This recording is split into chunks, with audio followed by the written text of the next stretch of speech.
어서 오세요. 반갑습니다.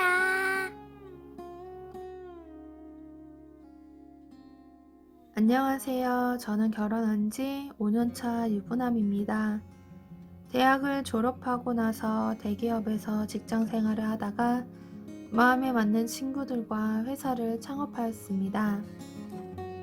처음에는 많이 힘들고 어려웠지만 지금은 제법 자리를 잡고 매출도 안정적으로 나오고 있습니다. 아내랑은 소개팅으로 만나서 연애하다가 결혼하였습니다. 현재 아내는 임신 중이어서 집에서 쉬고 있습니다. 평소처럼 퇴근을 해서 집으로 갔습니다.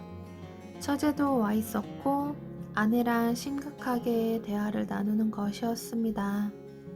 무슨 일이 있는 것 같아서 같이 이야기를 하려고 자리에 앉았습니다. 간단하게 요약하자면 학자금 대출은 갚아야 되는데 취업이 되질 않아서 문제라는 것이었습니다. 요즘 경기가 어렵다 보니 취업을 하는 것이 쉽지 않은 현실이지만 졸업한 지 2년이 넘었는데 지금까지도 취업을 못할 줄은 몰랐습니다. 너무 높은 곳만 바라보지 말고 여러 회사를 지원해 보라고 하였더니 지금까지 이력서만 500곳도 넘게 넣었는데도 잘 안 된다고 속상해 하였습니다. 그러면서 조심스럽게 저희 회사에 일자리 없냐고 묻는 것이었습니다.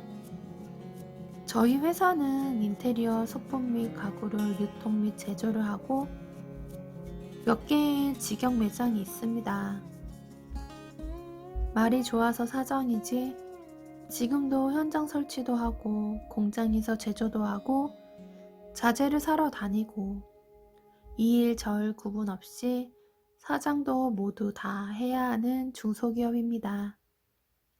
이런 작은 회사에 별도의 자리를 만들어서 취업을 시켜주는 것은 다소 무리가 있었습니다.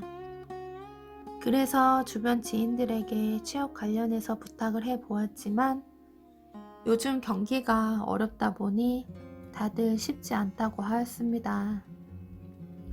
일단 아내와 처제에게 힘들 것 같다고 하였지만 그래도 간절하게 부탁을 계속하여서 생각해 보겠다고 하였습니다. 그리고 얼마 지나지 않아 중국과 말레이시아에 수입해 오기로 했던 신제품들이 문제가 있다고 해서 현지로 출장을 가게 되었습니다. 인테리어 소품 및 가구들이 생산 코스트 때문에 해외 생산이 많아 해외 출장이 많은 편입니다. 현지 업체 관계자들과 회의를 하는데 그날따라 언어 소통이 잘 안 되는 것이었습니다. 아무래도 자꾸 불량이 나다 보니 저는 저대로 업체 관계자는 관계자대로 예민했던 것 같습니다.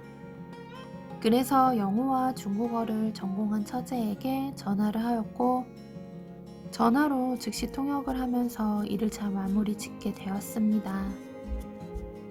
덕분에 신제품도 문제없이 잘 생산이 되었고 추후 생산 일정도 잘 협의하고 돌아오게 되었습니다. 오는 길에 처제 선물도 사서 왔습니다.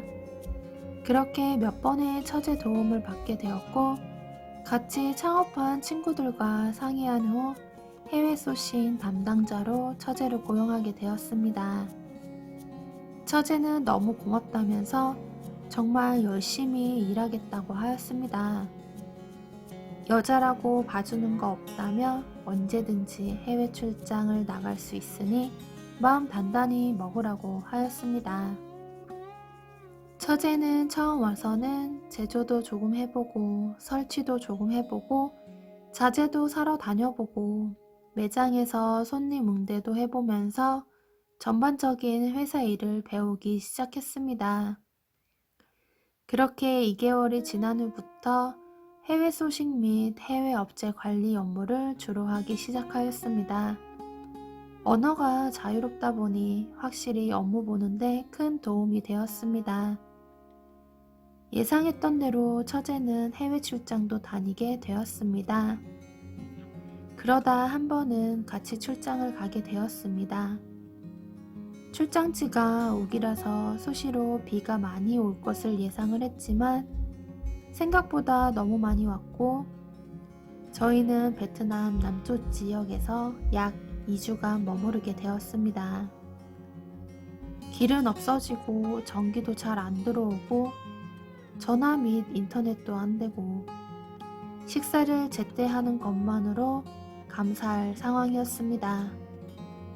처음에는 호텔을 잡고 지냈지만 멈추지 않는 비에 호텔도 침수가 되면서 현지 업체 기숙사 방에서 비가 멈추고 호치민 시내로 돌아갈 수 있을 때까지 지내게 되었습니다. 방 안에 화장실 등 별도의 공간도 없는 그곳에서 처제와 약 10일이나 같이 있었습니다. 아무것도 할 일도 없고 할 수 있는 것도 없고 그냥 멍하게 시간을 보낸 것 같습니다. 옷 갈아입는 것조차도 불편하였고 전기는 수시로 정전이 되어서 어둡게 있었던 시간도 많았습니다. 간간히 인터넷이 될 때 메신저로 한국의 안부를 보내고 간단하게 업무 관련 대화를 하는 정도였습니다. 그 외에는 주로 처제와 대화를 하면서 보냈습니다. 그리고 술 마시는 게 전부였습니다. 며칠을 그렇게 같이 지내면서 처제도 저도 서로에게 편해졌고 어느 정도는 편한 복장으로 벗고 있었습니다.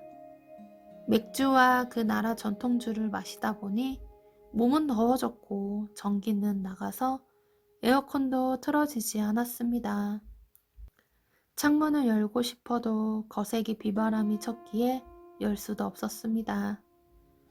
그렇게 술을 먹다가 잠이 들었습니다. 자다가 움직임이 불편해서 깨어서 보니 처제가 속옷도 입지 않은 채 저를 끌어안고 자고 있는 것이었습니다. 너무 놀라서 벌떡 일어나자 처제도 일어나면서 왜 그러냐고 묻는 것이었습니다.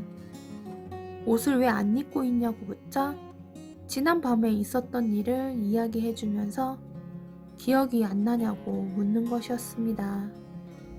술 기운에 옷 벗기 왕게임을 했고 결국 처제가 다 벗게 되었고 제가 처제랑 강제로 관계를 가지려고 했다는 것이었습니다.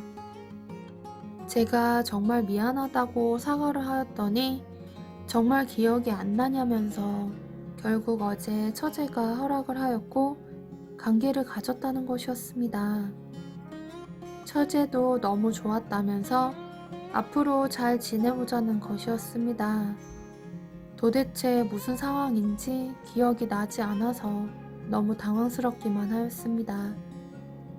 그렇게 호치민으로 나와 비행기를 타고 한국으로 오기 전까지 몇 번의 잠자리를 가졌는지 모르겠습니다. 한국에 와서는 아무 일도 없다는 듯이 원래 관계로 돌아갔습니다. 집에서는 형부와 처제로, 회사에서는 상사와 부하 직원으로 말입니다. 그 후로 출장이 잡히면 처제는 저한테 또 같이 안 가냐고 묻는데 참 뭐라고 답을 해야 할지 난감합니다. 최근에는 회사 회식 자리에서 술을 먹다가 처제랑 눈이 마주쳤는데 서로 뭔가 통했는지 집에 가봐야 된다며 둘이만 빠져나와 와인 한 병을 사들고 모텔에 간 적도 있습니다. 물론 모텔에서 관계도 여러 번 가졌습니다. 처제에 대한 제 감정이 정확히 무엇인지는 잘 모르겠습니다. 그냥 같이 있고 싶고 같이 있으면 너무 행복합니다. 그렇다고 얼마 있으면 태어날 아기가 싫거나 헤어지고 싶지는 않습니다. 요즘에는 낮에 회사 메신저로 처제의 노골적인 만남의 요구와 대시가 오고 있는데 정리하고 거절하는 것이 당연히 맞지만 저도 처제의 저런 행동이 싫지 않습니다. 오히려 처제가 정리하자고만 할까봐 걱정이 됩니다. 어떻게 해야 할까요? 구독과 좋아요 꾹꾹 눌러주세요. 꾹꾹. 알림 설정도 꾹꾹 눌러주세요.